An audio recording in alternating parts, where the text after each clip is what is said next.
And I walked up to him after the show and I said, hey man, listen, there are reasons you played here tonight, of, but here's one you didn't. A week ago, my 5 best friends were murdered and I've been in hell since, and you're the first person to pull me out.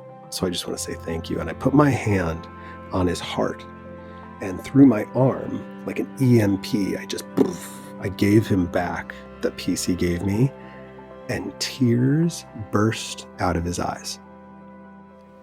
I'm Mike Govoni, and for the last 15 years, I've been in recovery from addiction and on the deepest quest to find healing, to experience my own unique wholeness beyond the story of what happened to me. By taking an integrative, holistic approach to experience transformation, I bring you the Healing Beyond Recovery podcast, a show dedicated to people in recovery who are looking for deeper healing and transformation. To share a little bit about myself, I've had to overcome some of life's greatest challenges, including childhood trauma, addiction, and chronic illness. After experiencing deeper healing, it's my passion and purpose to help other people in the recovery community like you experience the same. Before we jump into today's episode, I want to let you know about my passion and purpose in the form of service, and that's my work as an integrative recovery coach. I offer my service in the form of a one-on-one coaching program called Healing Beyond Recovery. You can learn more about me and my services on my webpage at www.mikegovoni.com. There you can also sign up to receive my bi-weekly vlog by entering your email address. And now for today's episode, we have Tim Ringgold. Tim is a board-certified music therapist, columnist for Recovery Today magazine, and the author of the book Sonic Recovery: Harness the Power of Music to Stay Sober. He has provided music therapy to thousands of teens and adults in residential treatment and is a sought-after international speaker, having shared the stage with some of the top minds on the subject of music, addiction, and the brain. Tim was the first person to give a TEDx talk on music therapy in 2012. He is also a former regional president of the American Music Therapy Association, and he personally walked into his first 12-step room back in 2003. So he knows firsthand what it's like to work and play in recovery. So without further ado, Tim, welcome to the show.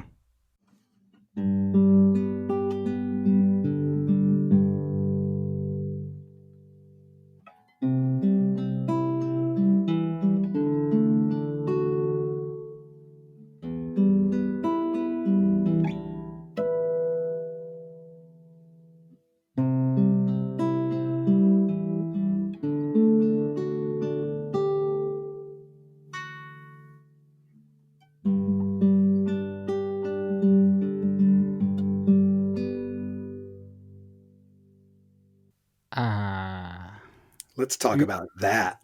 Beautiful. So I already feel like I just dropped right in, Tim, and that was a great intro. And I felt like I wanted to introduce Tim, and besides having Tim speak through his vocal cords, here are his other chords that he speaks from. So welcome, Tim, to the show, and I'm really happy to be having this conversation with you. Likewise. I'm so happy to be here. Awesome. So Tim and we're going to kind of flow this conversation for you guys, our listeners, because that's just, I think, how we roll best is to just flow. And we are two handsome bald men on the path of recovery. I think actually our baldness actually got us to speak to one another. I think we met, if I just may back up a little bit, we met at a trauma conference here in Scottsdale.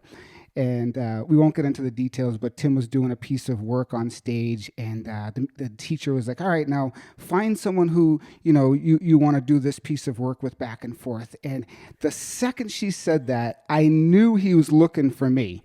And he's like, yeah, where's that other bald guy that kind of looks like my brother or something like that? And boom, you spotted me out, and that's how it started.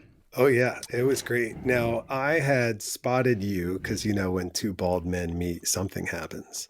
Oh, magic. So I had spotted you at the conference, and I was like, oh, hashtag bald brother on the radar. and even maybe made a comment, in passing somewhere along the way. And then something happened. So since I was thank you for, deferring to whether or not I want to go in on the deep end of that experience or not. But um, we were in a closing ceremony, and there was this expert whose modality is psychodrama, Mm-hmm. and her name escapes me. Do you remember her name? Is it PM Melody? Was that her? Yeah, that's it. That's it. Yeah. Thank you. So we got up and we're like the room. There's like 200 people in the room. It's set. The chairs are set in a circle, and there's like a big, like, oval in the middle. And she starts with putting some things on the floor, and we kind of walk around, getting us up and moving. And then she says, like, who like has never done psychodrama before would like to do some psychodrama. And I'm an extrovert. I'm pretty comfortable in my own skin. I'm curious because at one of the treatment facilities that I work at a long time ago, they experimented with psychodrama with the teens, and they did not like it. So I was like, ooh, what's this thing that teens didn't like? So I raised my hand thinking a bunch of people were going to raise their hand. I was the only one, you guys, in the room with my hand raised. And I thought she was like going to like pick like a cohort of us. I thought we were like doing like stage acting, like there'd be like 6, 8, 10 of us. I'm the only one who raises my hand. And she's like, okay, it's you. And I'm like, yeah, me and who else? And everybody sits down, and it's me and this gal now, the only two people standing in what now has become an arena. So I'm like, oh, okay, we're in the round. I'm standing in the middle. And my only thought is, well, shoot, let it rip. Well, let's see where this goes. And it was fascinating because for those of you who are listening to the sound of my voice, I'm in long-term recovery for sex addiction. And while the how do I put it? Like the macro journey of sex addiction recovery has gone great. There's a micro journey in there for me around pornography specifically, and not involving infidelity, but with, physical humans, which was the main issue when I got into Sex Addicts Anonymous.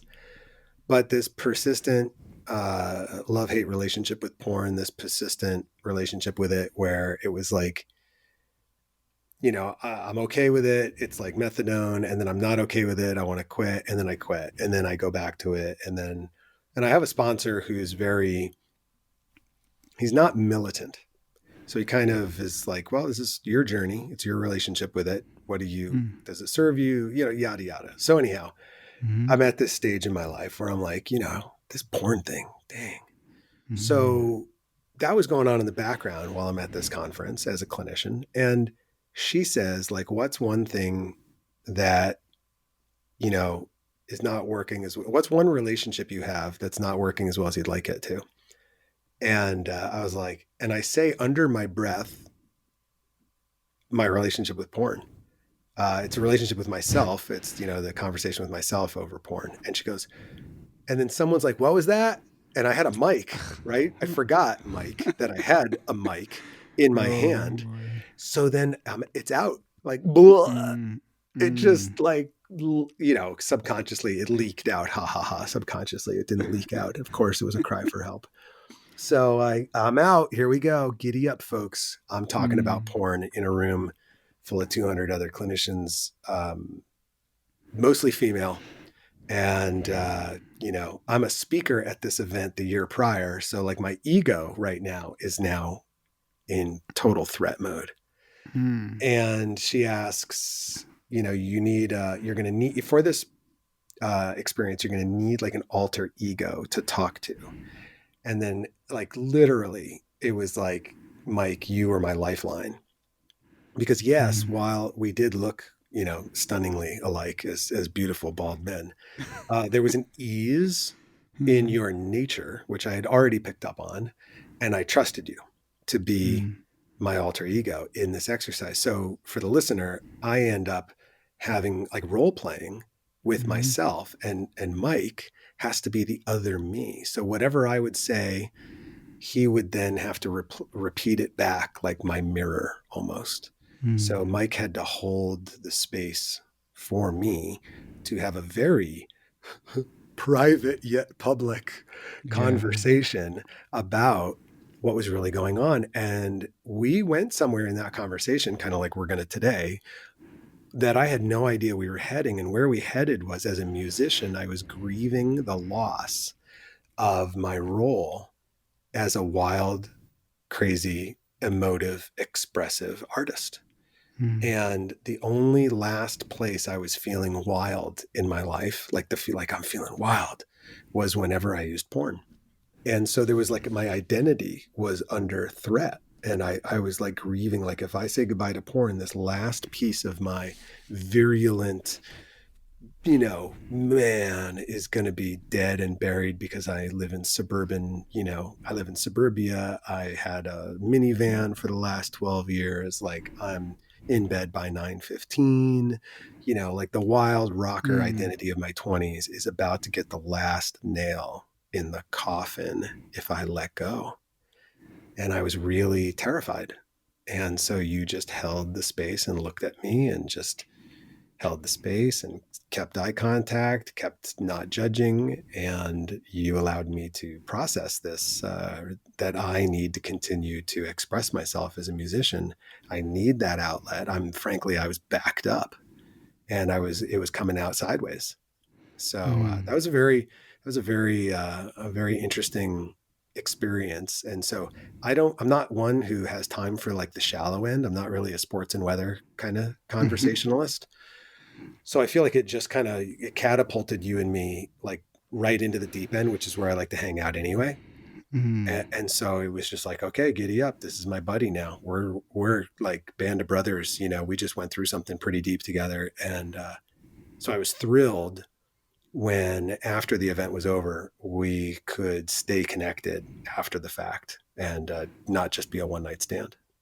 Yeah, yeah, that's great. And it hasn't been a one night stand, which has been awesome. And getting to know you, and as we've kind of gone back and forth, as we outgrow, older shoes, so to speak, and we're trying to find our new footwear, and we get me more metaphorically to people to connect with. I've really enjoyed the little bit of time we've had some weekly conversations, and yeah, hanging out in the deep end. I mean, we've come this far, and we've we come this far by not hanging out in the deep end, um, and it's nice to get into the waters with you. So let's jump right in for a moment. And for those of you listening, obviously you know that Tim is a musician, and music has been, I imagine, your outlet. And what's so interesting, you said that sense of feeling wild, and I think that's what we're looking for, many of us in life, even as we get into recovery. Like we're still looking for that sense of being wild, and so tell us a little bit about how you got into becoming a music therapist and supporting people in recovery to heal on their journey through music. Yeah. I started out a musician first. I sang my first solo when I was 4. I sang in Wow. St. Peter's Square for the Pope by the time I was 16. Oh, And wow. I saw myself like, in our culture, music's like entertainment or education. So I just saw myself as an entertainer, like, just fit right into the mold. And as a teen, discovering classic rock, someone brought Led Zeppelin's Physical Graffiti on a camp out for Boy Scouts my fall of freshman year of high school. And my whole world changed when I heard Kashmir and I heard 10 Years Gone. I was like, what world is this that's been hidden from me? And Mm. I just immediately plunged into the deep end of classic rock. And particularly, it was Pink Floyd and it was Led Zeppelin. And it was Pink Floyd and it was Led Zeppelin 24/7, 365 for me. Mm. And those two bands, so I'm the youngest of 4. My 3 older siblings are 7, 9, and 10 years older than me. They had all moved out since then. So I'm an only child, and I'm a latchkey kid, which is a kid in the 80s who your parents both worked. And so they gave you a key to the house, and every day you'd come home and you were alone. So from the time I was like 10 till I graduated high school, I was just by myself every day, just left alone. And so, those were my friends. and then I met friends through my friends, and that's, I think, how we come to somewhat find our identity in music is through other peers. And, my friends were the ones who also listened to Pink Floyd or also listened to Led Zeppelin and didn't listen to Nine Inch Nails or didn't listen to, the Violent Femmes. Like they had their own friend group. And so I was just like any other kid, moving along, finding my identity. And I love to sing, and I taught myself how to play guitar so I could accompany myself. And then, when I switched schools in high school, that was how I could kind of fit in. But it wasn't until I was 22 where I really saw the power of music as a medical device. Because when I was 22, my 5 best friends were murdered. Oh, wow. Same night. It was the night before the Oklahoma City bombing. So the next morning on 3, 7, and 4, or 2, 4, and 7, the network channels, there's the federal building blown in half. And on the local channel, there's my best friend's house burned to the ground, and they're pulling body bags out. Except only 3 kids lived there, but they've pulled out 5 body bags. Now I was in a crew at that time there were 8 of us. There was like what we called the core 4, and then there were 4 more. And the 8 of us were a posse. We were a crew. We were a gang, just a friend group. My band practiced at their house every Wednesday night. This was Tuesday night when it happened. And I went to 5 funerals in 4 days. Wow. Yeah. You want to talk about trauma before you understand what the word trauma means. I get up. Yeah. I bury a best friend. I get as hammered as possible. I pass out. And then I wake up the next morning and I have to do the whole thing over again. Mm-hmm. And then the next day and the next day. It was literally unlike anything, I can't describe it. It's just far beyond. And that's trauma, like far beyond words. Words just don't even touch it. And all week, I drank, I smoked, I porned, I cabled, I did everything I could to numb the pain. And I had sang a song at my friends' funerals to say goodbye. And my community embraces me for how healing it is, but it tears me up to sing. But the night of the last funeral, one of my couple remaining friends asks, do I want to go see a show? And I'm like, hell yeah. So we go see this guitarist play, his famous guitarist. I'd never heard him, but I knew he was famous. I used to read his column in Guitar Magazine. And for the first 2 hours since I got the news, Mike, I found peace. And I walked up to him after the show and I said, hey man, listen, there are reasons you played here tonight, of, but here's one you didn't. A week ago, my 5 best friends were murdered and I've been in hell since, and you're the first person to pull me out. So I just want to say thank you. And I put my hand on his heart, and through my arm, like an EMP, I gave him back the peace he gave me, and tears burst out of his eyes. It was so powerful. And like guys, like men, standing around, like everybody felt the pulse. And right in that moment, Mike, I got what my community felt when I played. Because I didn't know what it was like. When I was playing it, I didn't get it. But when I was receiving it, I got it. It made sense. And right in that moment, like full circle, the purpose of my life was revealed, which is to heal people with music. And it was like, giddy up. Here we go. In this moment, like my eyes are, filled up and I have goosebumps, and I'm looking at this piece of paper, Tim Ringgold .mtbc, whatever that is, music therapist. And in this moment, I've awoken to what music therapy is through you. So you were actually getting therapy at that night out with that gentleman playing his guitar. Yeah, we all think of music as entertainment and education, and really the first, one of the most powerful agents that music is it's a therapeutic agent. And this if you've ever prescribed yourself music, which you have, because if you've made a playlist before, that's a prescription. If you've made a blank CD before, that's a prescription. If you're as old as I am, you made mixtapes back in the day, blank, and those weren't just like greatest hits, although you might have done that. You've prescribed yourself music for a very specific non-musical purpose. So I speak at conferences and I speak at workshops. I speak for companies, all different ways that I speak to groups. And I always ask the group, like, tell me, just shout out, like, why have you made a playlist before?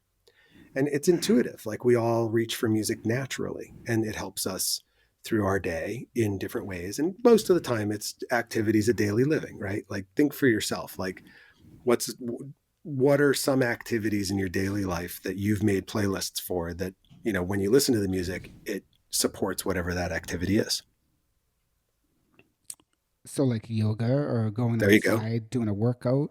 Yeah, totally. Yeah, yeah, Yeah, yeah. I have a cleaning playlist. Like, it's a podcast Uh-huh. of EDM, and I can't stand doing dishes. But if I have this playlist on when I'm doing the dishes, like, the dishes just get done. Like, it's a no brainer. There's road trip playlists, commuter Yeah, playlists, right? Broken heart playlists, romance totally. playlists, right? Like, we totally curate life experiences with music. And so we have this direct connection. It's like it's a pulse, and we know how to kind of sculpt or like surf that pulse of music, because not all, music does different things to different people at different times. So, listening to Metallica at 7 a.m. is not what my body is ready for, right? It's not what I need in that moment. In fact, it's going to be contraindicated for me. It's actually going to trigger a stress response. It's overwhelming. It's overstimulating. But Hmm. at the right time, for the right reason, Metallica is absolutely what my ears and my body want at the time. Hmm. And so we intuitively know what we need to listen to at different times. And that's why we are free to build these. So music in and of itself is inherently therapeutic, because what it does, Mike, is it connects us, the self inside of our body. It connects that self to something outside of the body. So we know we're not alone. Hmm. And that's one of You the know, most existential, questions that all humans have: is this it? Am I alone? Am I just a singularity inside of this meat suit? And then music comes along and someone tells your story in their lyrics, and you've never met, and you feel more connected by yourself in your bedroom than you might feel at a party. oh my God, so many listeners are going to be able to completely resonate with that. And as you talk about that, Tim, it's so interesting. It's bringing me back, right? So because of the trauma I experienced, my mom was taken away at 3 years old, and I used to sing myself to sleep. But I was one of those kids.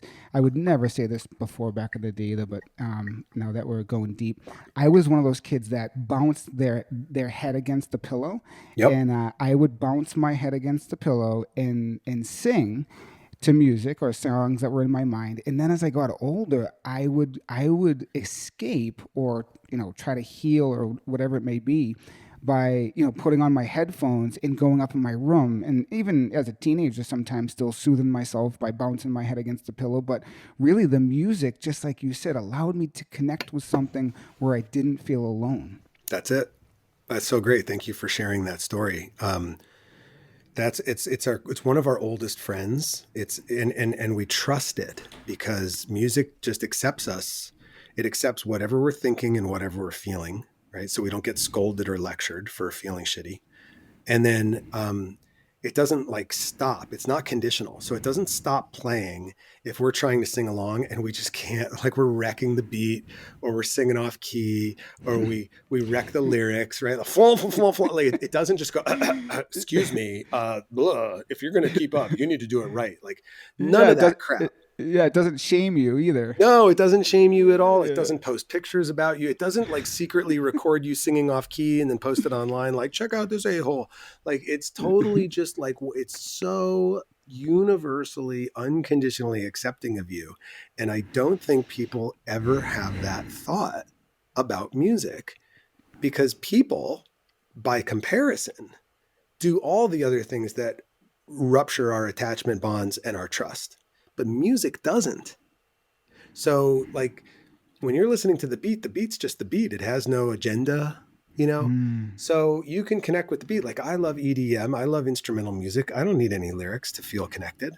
Hmm. And in fact, for me, lyrics are oftentimes just, completely antithetical to the beat or to the lyrics, or I mean, to the lyrical content of like a guitar solo. So for me, growing up listening to David Gilmour in Led Zeppelin, he sang more beautifully with his guitar than he ever did with his voice, in my opinion, and definitely way more so than Roger Waters, the lyricist of the band, songwriter of the band.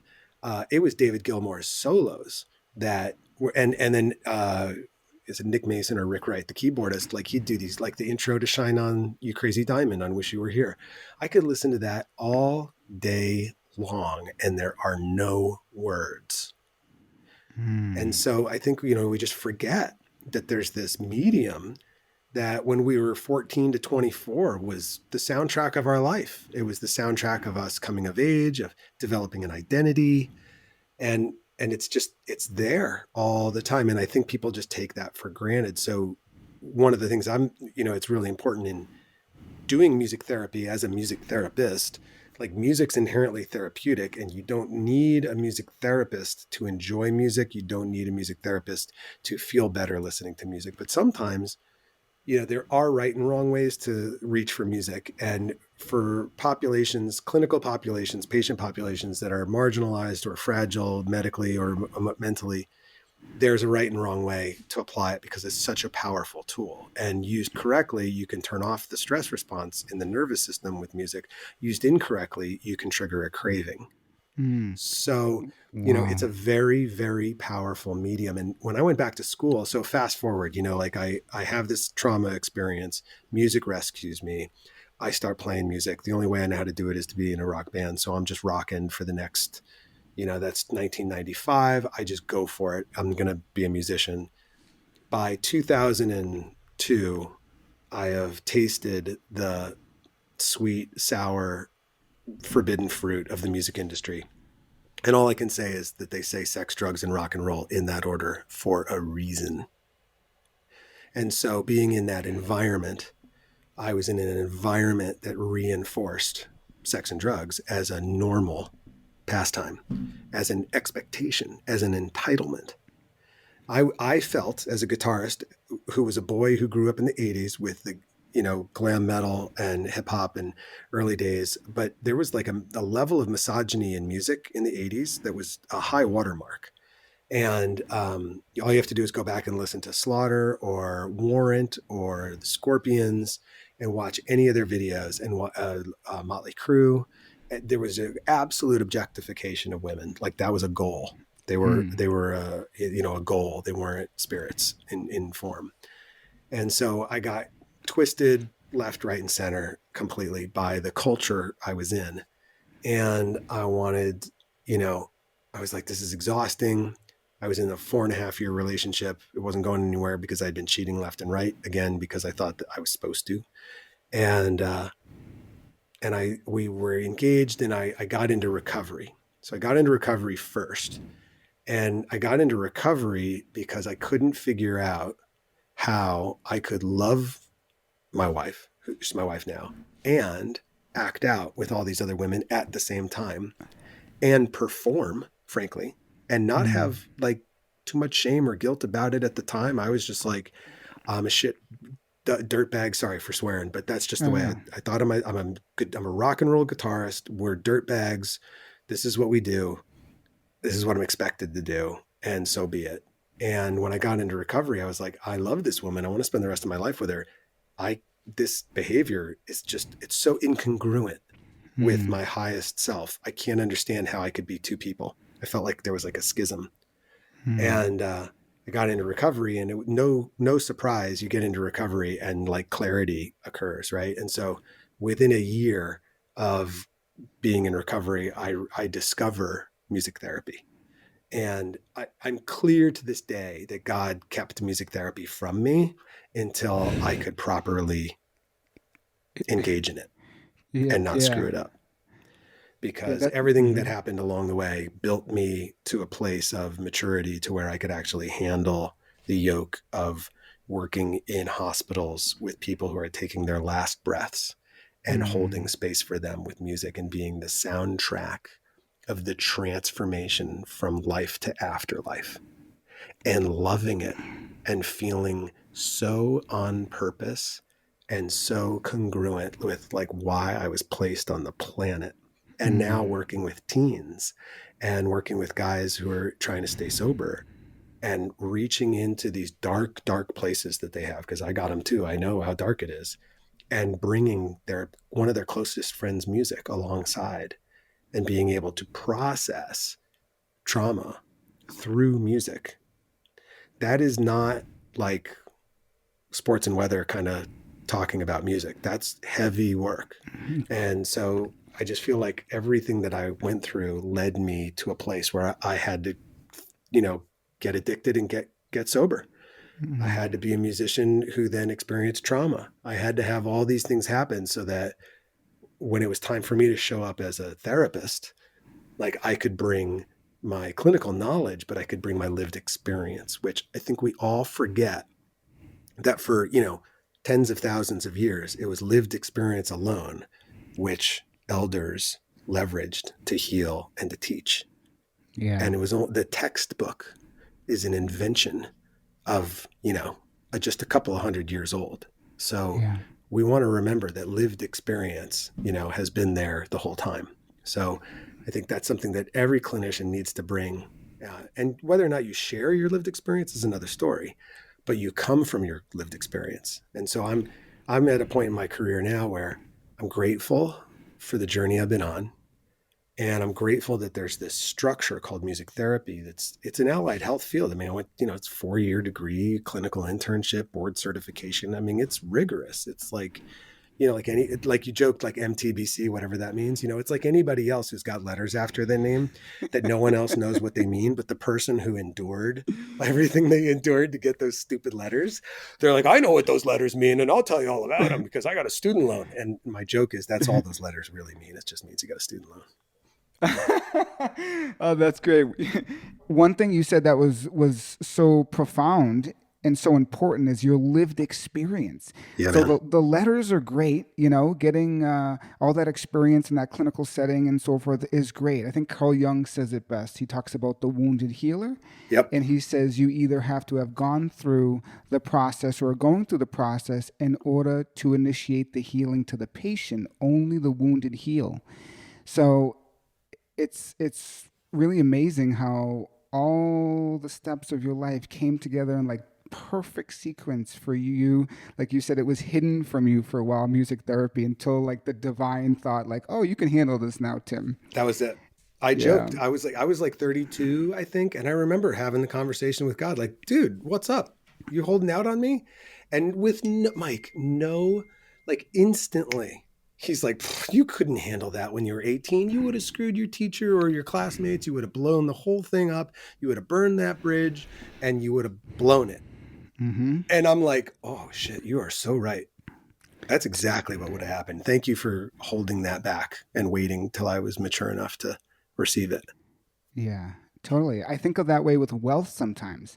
Mm. Like people are given wealth sometimes at the wrong time in their life, and then it destroys them. Yeah. And for me personally, not that I have a huge amount of wealth, but I've been fortunate enough to have some real estate situations, and I was like, man, imagine I got that when I was back in the day. Like I could never handle that. So Forget it.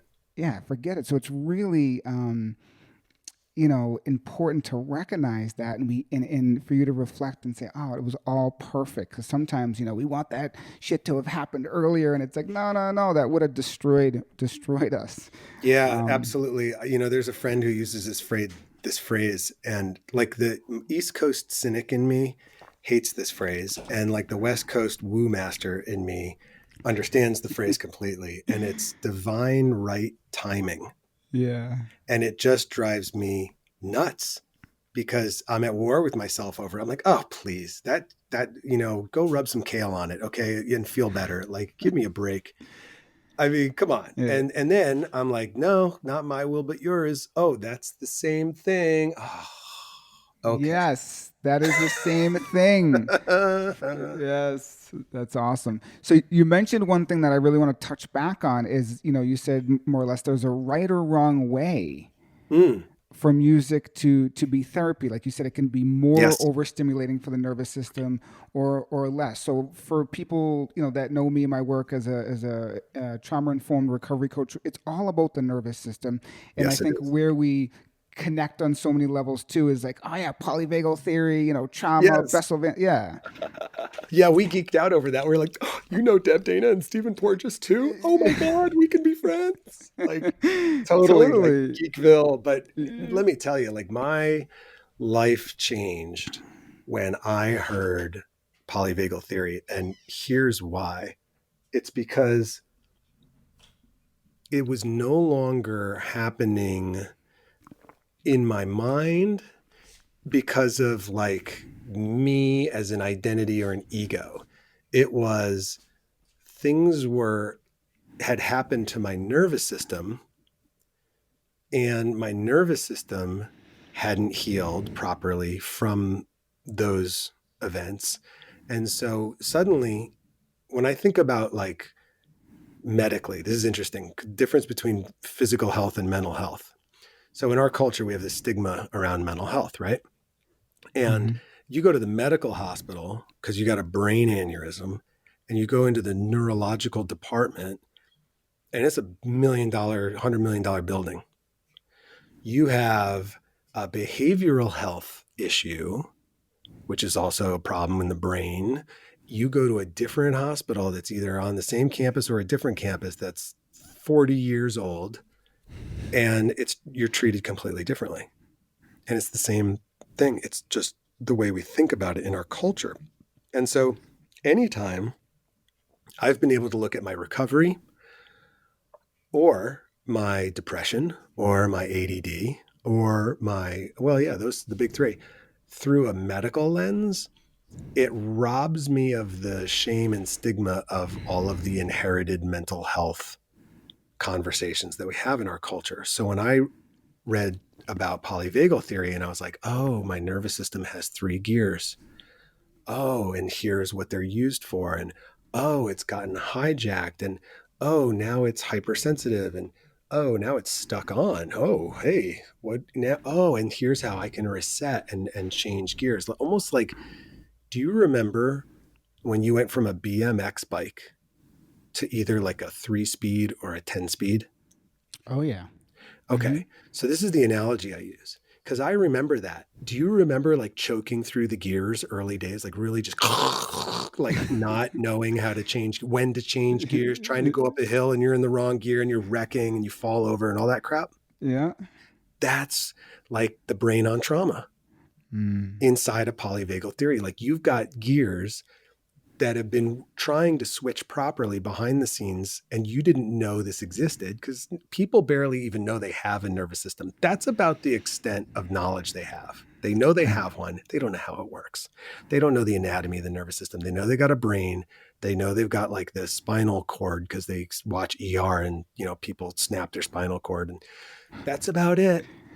So once I was like, oh, it's like a bike with gears, it's mechanical, and it's subject to like if you crash, your chain gets knocked off, and if you don't fix it, it doesn't work. Like it took Mhm. all of the mystery and all of the shame, just it Mhm. all went away, and I just Mhm. got really curious, like, oh, how do I put the chain back on?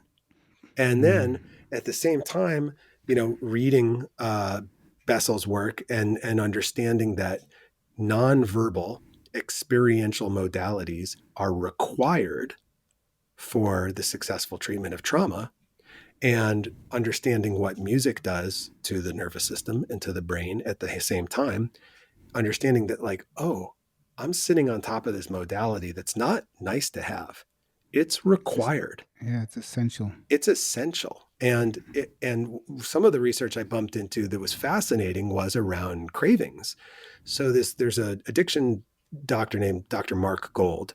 He's pioneer, just one of the giants in the field of addiction medicine. And they were doing a separate study that was unrelated to music.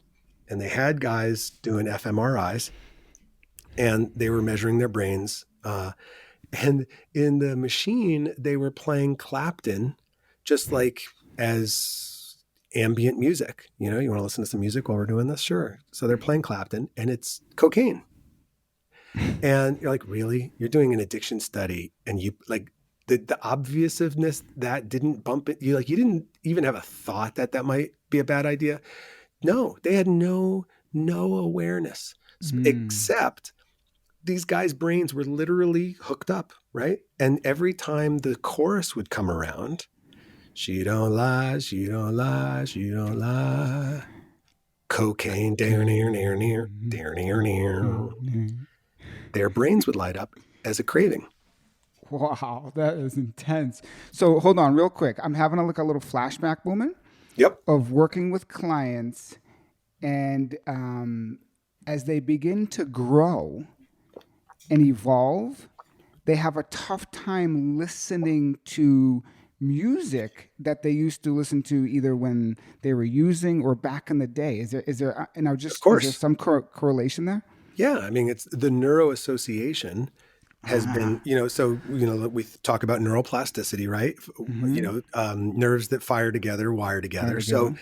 if you link the music to a behavior, or watch this, the music to an emotion to a behavior, Mm.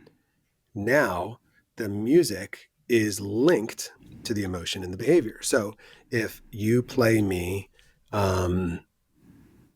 this is going to sound interesting, but I can think right now of this one particular song called Butterfly from the early 2000s.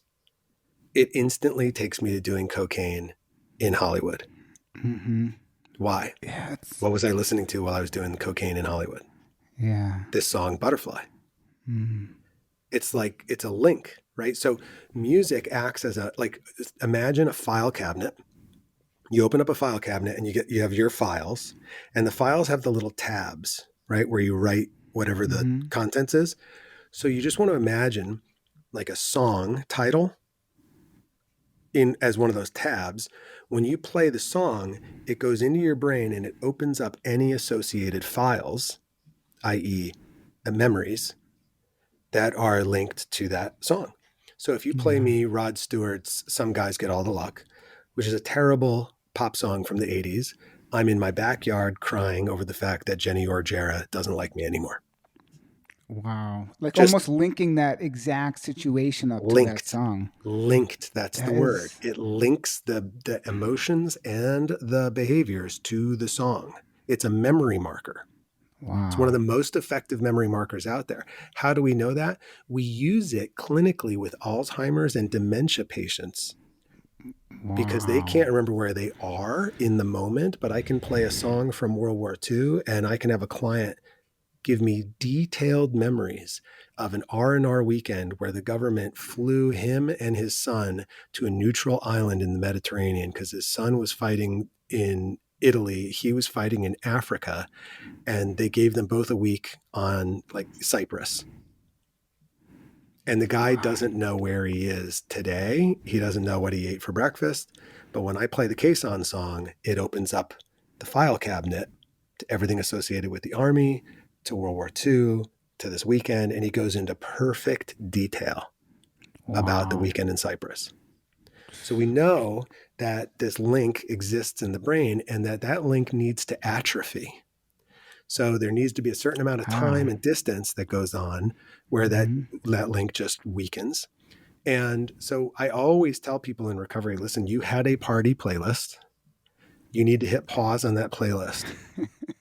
Luckily, there's a Yeah. universe of music to listen to in the meantime. Yeah.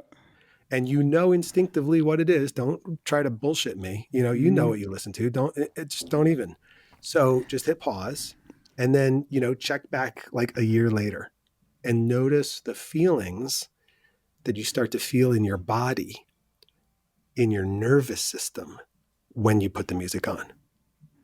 You'll feel it. Mm. If that neuroassociation is still strong, you'll feel in your body the link. And you'll know Mm. right away if you're present and you're checked in and you listen honestly, your body will tell you right away whether or not this is triggering a craving or it's turning off the stress response. And I remember I couldn't listen to dance music like EDM for like the first 2 years of recovery because immediately, as soon as I'd hear, I'd be like, oh yeah, let's go hunting for some women. Yeah. Where's the rave?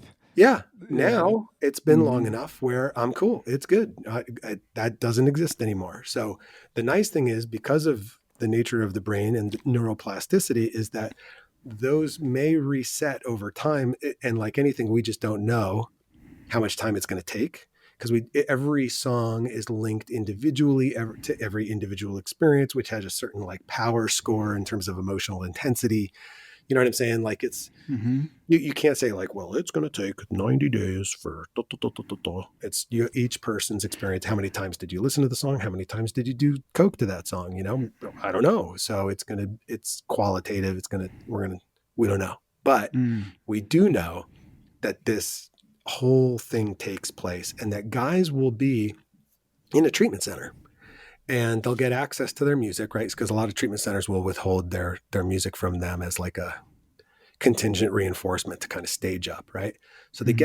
they get their music. Now they're sober, they've gone through detox, they're sober now. They're already fiending and craving because they're getting stressed because they're feeling on a regular basis now. And they've got a backlog of emotions that they've been running from that they're starting to feel. And a craving is just the brain's response to stress. So they're already craving. And then you give them their music and then they hear that and they get this beautiful euphoric recall, right? Like, oh, it wasn't so bad. And they've worked hard all day long on program. And at the end of the day, it's the music when they've got no willpower. You and I only have a shred of willpower to begin with. It's gone by 5 o'clock and the fuckets have kicked in. They start listening to their party playlist and they start priming themselves to go act out. And they don't even know Mm. that's what they're doing, but that's Yeah. exactly what they're doing because every time they primed themselves. It's a ritualization, right? So you're going to get dressed, you're going to think about where you're going to go, you're going to think about who you're going to hook up with, whatever it is. You're already thinking, you're already planning, and you've got a soundtrack to that. And so Mm. you're walking yourself down the relapse road with the music without even understanding that. And no treatment center understands the science around this, so they don't have a plan, for that.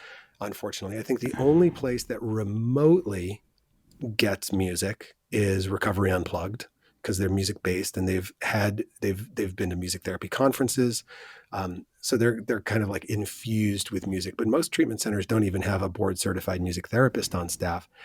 They might have somebody who's in recovery who's got like their what do you call it? Your drug and alcohol counselor certification, and they're a Mm-hmm. musician.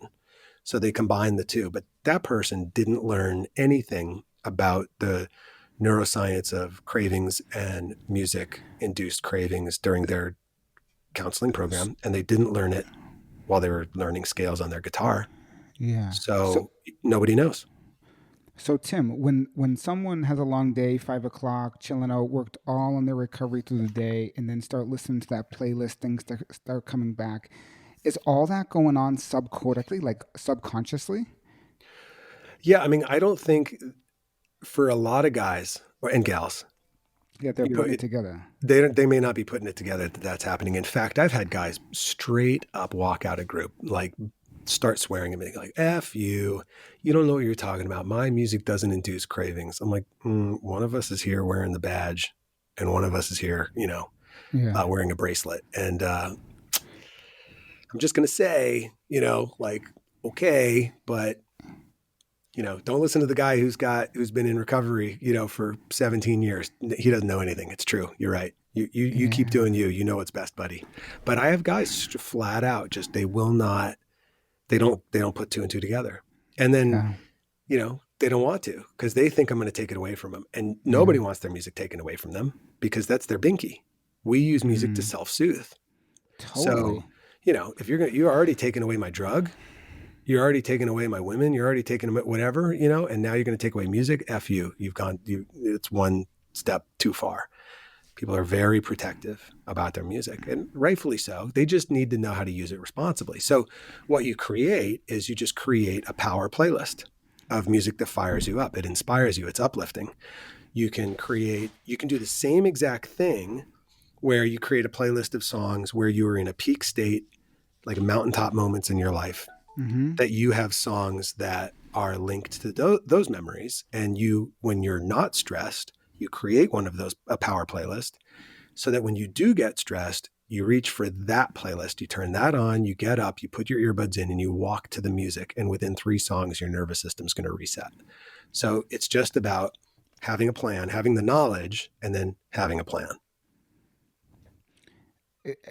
honestly, Tim, like I'm seeing through new eyes right now as it relates to all this with music, because I personally have these, I couldn't listen to some house music for a long, long time. Right back in Yeah. the day, I was listening to, Easy E and rap music, and that stuff would trigger me, but I never knew why. And you're like painting this picture of the connections, in the nervous system, in the brain, as it Yep. relates to, triggers and so forth. So for people out there that want to kind of shift this, say they're new in recovery or in recovery for a long time, cultivating or making a power playlist with songs that invigorate them, help them, help to promote a sense of and enthusiasm, things of that nature, can really help them shift, you're saying?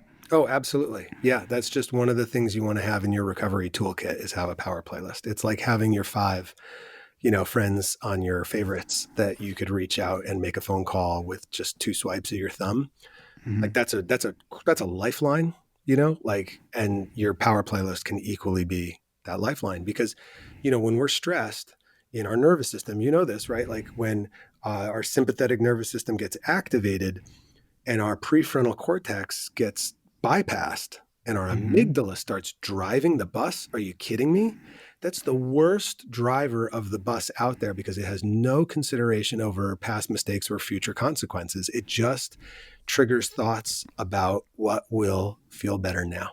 It doesn't matter if it's healthy, if it's legal, if it's socially acceptable, if it's hurt us in the past. So when we're stressed, we want to make the lifting as light as possible on the brain to do something right, because the capacity to do something right when you're already stressed is greatly diminished.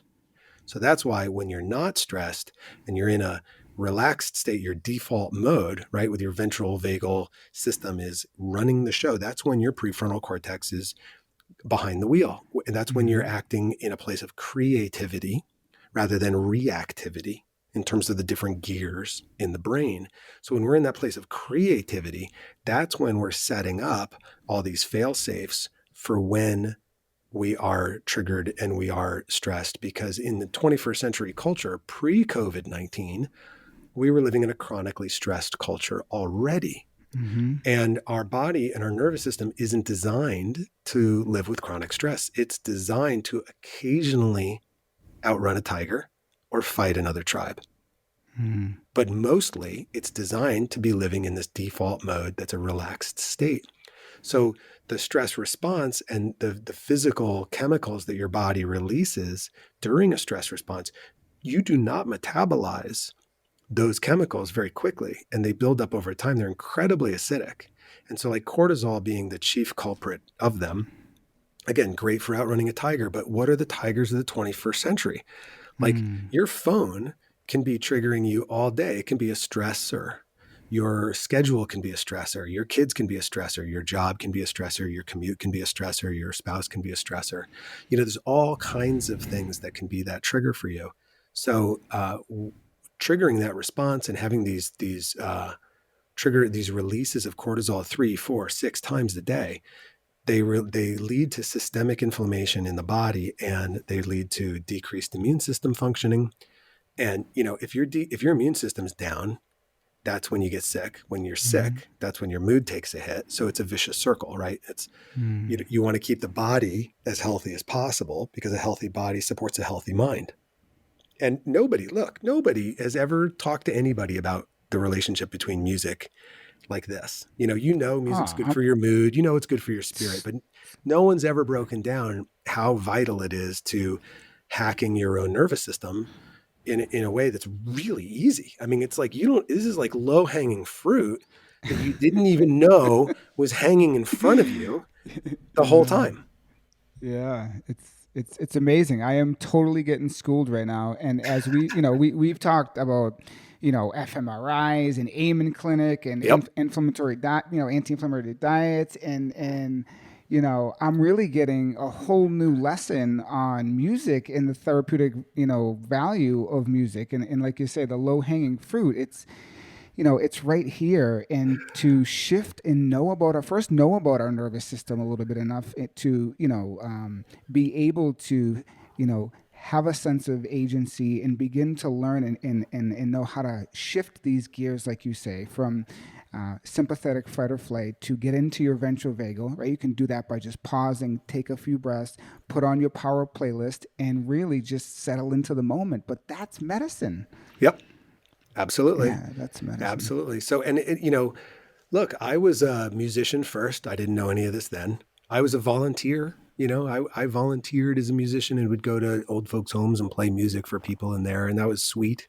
I didn't know any of this. I've been the musician volunteer before. You don't get access to this level of understanding at that level. And so, it's important for people to understand, like, there are ways for you to use music for you that are really easy and safe. There's also ways that you can end up using music on your own that, if you don't know, can be dangerous and be, undoing the good work you're already doing. And that's why I'm grateful that music therapy as a field and neuroscience has taken such an interest in music and cognition, to where we have such good research out there that geeks like me are like, oh, I'll go translate all this stuff into English for people. And I think that's like one of my, again, why are you put on the planet? I translate research into English. And, I think that's important for the average person. They don't want to go read a research abstract. They don't even want to go read a book on the topic. I'll do both. And then I'll synthesize it for you so that you're like, oh, that's what's going on. Well, I never knew that. That's awesome. Right on. Yay, music. I'm like, exactly. Yay, music. Now you know how to reach for it more confidently. Yeah. Wow. You know what keeps coming to mind for me too with you is this conversation is, since the beginning of time, when we lived in tribes and we gathered around, when fire obviously was discovered and that sort of thing. Yep.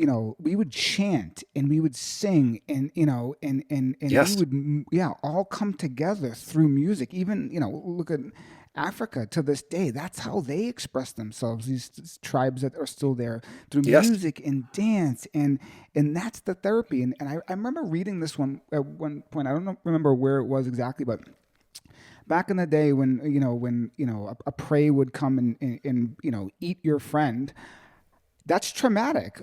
And how did you resolve that as someone, back in the day? You didn't go to a therapist.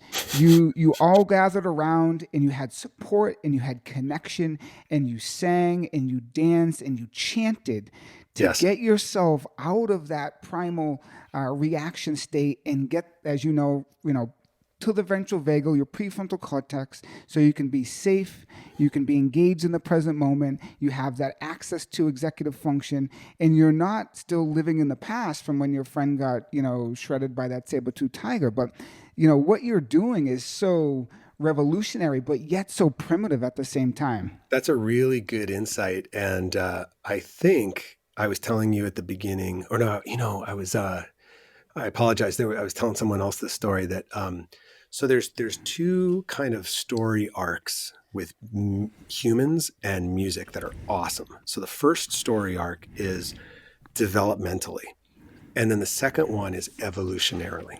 And what you're talking about right now is evolutionarily. We, as a species, music is considered what we call a proto-language. It's a pre-language. So what they understand now about music is that we were singing before we had spoken language. So we sang before we spoke as a species. And we used it to communicate. And we also used it as social glue. And so tribes, in order for tribes to coexist and cooperate is cooperate, right? So you want to understand that mammals, there are lots of mammals on this planet, but humans came to dominate the natural world because of their increased ability to cooperate.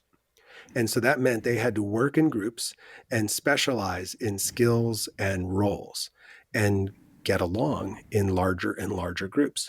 And what was the glue that kept them together? It was this experience called music dance. So you nailed it when you said they dance and they do music. The word throughout, like, ancient languages and Aboriginal languages, it's a verb, and loosely translated, it's music dance. Because Wow. you would never make music without moving to it. and you would never move together without music. And so, you and me were going to get together and we're going to go music dance tonight. And last night we music danced to process and celebrate the life of our brother who got shredded by that saber-toothed tiger. But you nailed it. Like, what's happening in the nervous system is that we are moving physically, rhythmically, repeatedly as a group, collectively, in connection through music and through rhythm. Rhythm's like it's like the electricity, that's the voltage that's connecting all of us to each other, is that rhythm. And we're moving our bodies and moving the energy in motion, which emotion from John Bradshaw, it's like email, electronic mail. Emotion is just energy in motion. You're just feeling energy in your body. And instead of trying to translate it into English, you dance and you move, or you drum, or you sing, or you chant, and you move that energy throughout your body, like through and then out, throughout your body. And you express emotion. And express just means out press or out squeeze emotion. So you're squeezing out energy. That's all you're doing. But that's what emotional expression is all about. You are trying to move this energy that's in your body. It's stuck. You want to get it out. It's messing you up.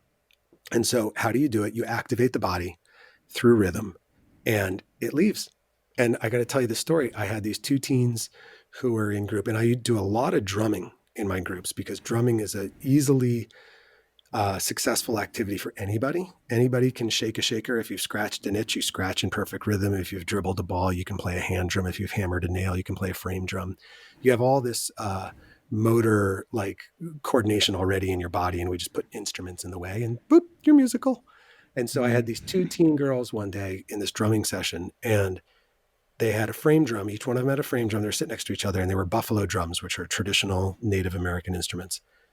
And suddenly, in the drumming, you could tell one of them was no longer here. She was processing something from her past. You could see it in her face. You could see her looking at the drum like a person. And you could see her hitting the drum like the nonverbal expression that she always wanted to say or do to that person. It was obvious what was going on as a music therapist. And I was like, oh, here we go. Some catharsis right over here, aisle one. And then the girl next to her picked up on it and she was like, oh, I want some of that. And she like went inside.